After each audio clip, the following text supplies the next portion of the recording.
Остановить войну на дороге. С 2007 года в авариях в Молодеченском районе погибло 103 человека. Их память почтили православные священники на молебне у стелы Богородицы. Ну и до этого осветили самые небезопасные перекрестки в городе.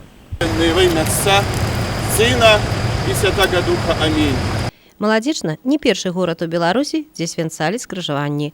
На найбольш небяспечных літаральна на некалькі хвілін перапынілі рух інспектары, каб здзейснілі святары абрад. Милиция, в частности ГАИ, действует силой закона.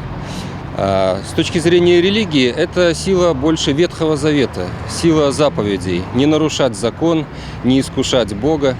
Но все-таки мы живем во время Нового Завета, когда больше должны все-таки действовать заповеди любви, нравственности, призывающие любить ближнего.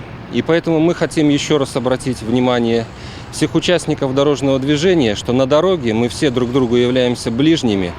За незвычайным і будзённым дзеяннем, што вадзіцелі, што пешаходы назіралі з цікаўнасцю. Галоўнае, каб на карысць. Дарога – гэта месца, дзе трэба трымацца закону, які б статус ён не меў.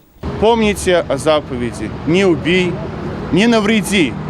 Ведь тем самым мы привносим неисполнением дорожных правил, мы наносим вред не только своей душе, но наносим вред и своим близким.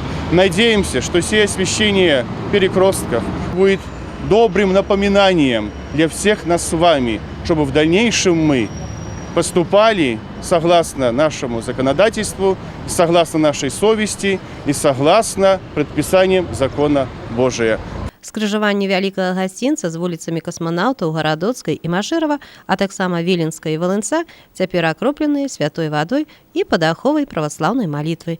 Маральныя аспекты акцыі не адняць. Чарговы дадатак да агульных намаганняў у спыненні вайны на дарогах.